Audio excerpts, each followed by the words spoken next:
Salut à tous. On s'est déjà posé la question de savoir ce que ça veut dire vraiment de s'offrir en sacrifice saint. C'est une idée centrale qui vient d'un sermon du pasteur Hermann Féa, et franchement c'est un concept super puissant qu'on va creuser ensemble aujourd'hui. Ok, alors tout commence avec ce verset qui est vraiment la base de tout.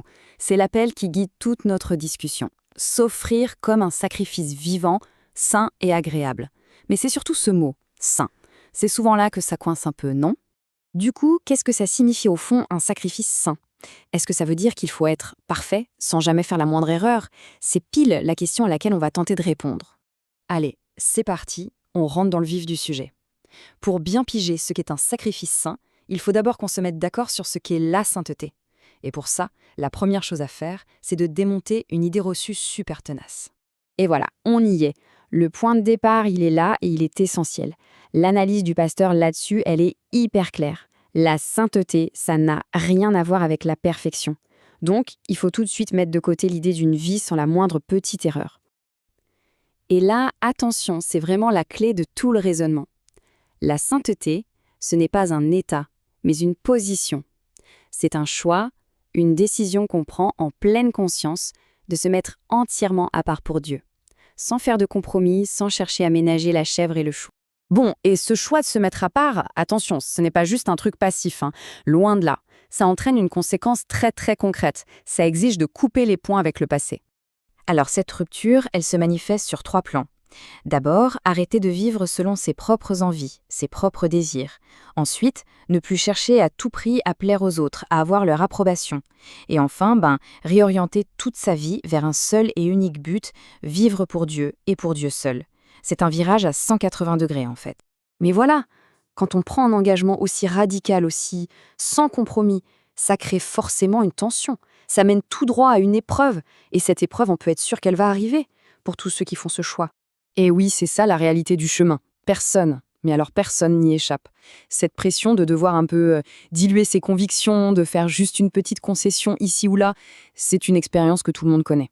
La vraie question, ce n'est pas si ça va arriver, mais plutôt quand. Et pour illustrer ça, il y a une histoire qui est juste parfaite. C'est l'exemple ultime du refus de compromis face à une pression littéralement mortelle. Face à l'épreuve suprême, ces 3 hommes, ils n'ont pas bougé. Ils ont tenu leur position. C'est l'incarnation même de cette définition de la sainteté. Bien sûr, un tel choix, ça a un coût, c'est évident. D'un côté, rester ferme sur sa position, ça peut vouloir dire souffrir, se retrouver isolé, même être frustré. Mais de l'autre côté, le coût du compromis, lui, il est d'une toute autre nature. C'est carrément risquer de perdre la faveur de Dieu. L'enjeu est donc énorme. Alors, face à un défi pareil, la question qui vient tout de suite, c'est « mais comment on fait ? Comment est-ce que c'est possible de tenir bon ?» Eh bien la réponse, et ça c'est crucial, elle ne se trouve pas en nous.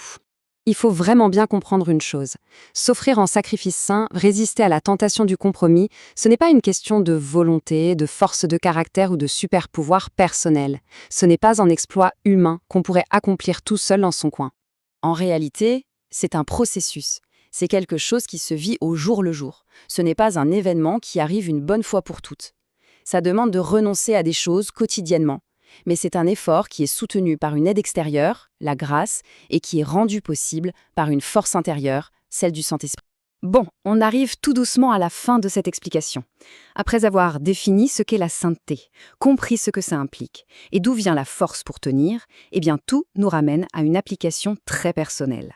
Et on va terminer avec cette question qui est une invitation à regarder à l'intérieur de soi.